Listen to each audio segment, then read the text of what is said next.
Okay, this is the Simpson desert setup. I've got everything I need now to start planning this trip. I've got a mount for a Montana Garmin GPS system, X-Ram mount for the phone just in case, backup system. I've got a Garmin InReach Mini which will be on me. I'm 100 kilograms with all the gear on, including the water on my back. I've got a hydro pack. If you have a look, I've got the roto packs. So each one of these on either side is about 7.5 litres. Oh, you couldn't see that, but they are. They're 7.5 litres each. And the tank is anywhere between 18 litres to 20 litres. So that's a fair bit of petrol there. The hardest thing was sorting out space. Once you got all the petrol loaded on, you've got no space left. So what I've managed to do is get it all into one ADV Works 30-litre bag and one 4-litre giant loop bag. So in here, I've got a tarp, and I actually might not take that, but we got one tarp. We have a bivvy. This bivvy actually packs down really small, but it's kind of loose. And that bivvy will be good to sleep on and sleep in, keep me warm.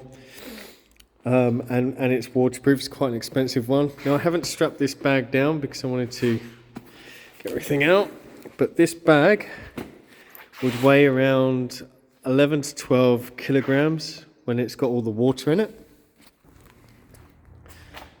So that's the bag when it's open. You can see how much space I've got in there. This is a feather down jacket if I get extra cold. This is my feather goose down sleeping bag. So 10 sleeping bag coat in case it's cold, and a tarp. So that's a really small housing system there to pack away, really light. That's 1.5 litres. I can get 3 of those in this bag. Now the trick with water is, if I take 3 of those in the water on my back, for the Simpson Desert, I will just take tins of tuna so I don't have to carry extra water to cook with. This is a bag full of the clothes that I will need to complete a journey like that. I've got a chair. Literally, there's a chair inside. That's how much space I've got in this bag. This is the toolkit. This toolkit will get the wheels off the bike and service most bolts. It's got tire levers. It's got a chain breaker. This toolkit is pretty much all I need. Waterproofs, jacket and trousers, really small ones.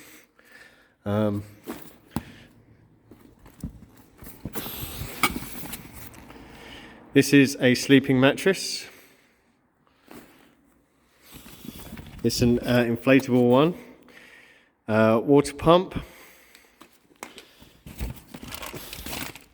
Zip ties. Spare inner tube wrapped up with black tape, so I can use the black tape if I need to tape things up, but it's also a tube.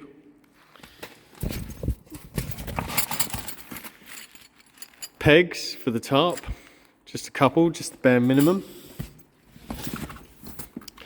And you know, I've got a titanium cook system.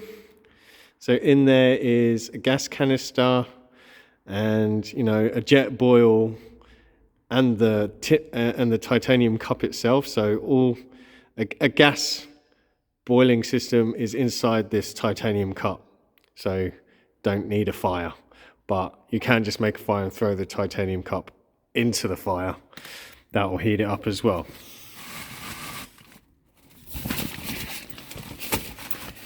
And There's one more thing in here.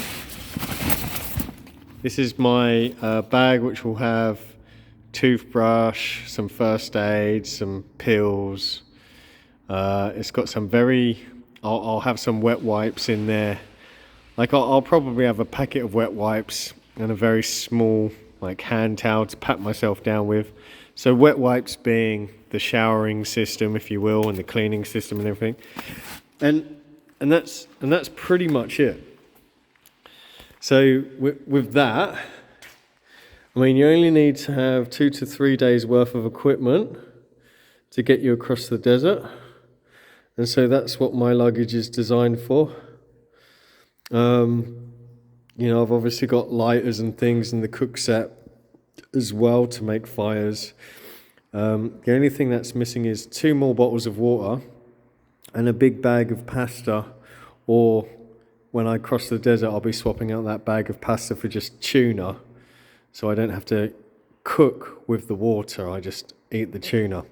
It'll be a rough 3 days. It'll be tuna muesli and, you know, sugary sweets. But, you know, that's how you travel light. They're the sacrifices you have to make for a journey like that. Once I cross the desert, I can then start taking more luxurious food items and use my water more sparingly. But yeah, that's the plan. So this bike should get me across. So we've got, you know, let's say 15 litres plus 12, so 15 kilograms in petrol, and just say it's 12 kilograms or 13 kilograms in, you know, luxury items to live, and I could probably get that down.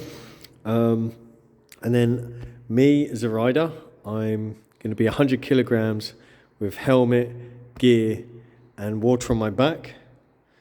So let's see, that's like 130 kilograms all up for luggage, petrol, myself. And so that's where I need to tune the suspension for the trip. So I think 130 kilograms is nowhere near overloading the bike, but and it will get lighter as the trip progresses. So that I'm very confident in the setup here. This should be fairly straightforward.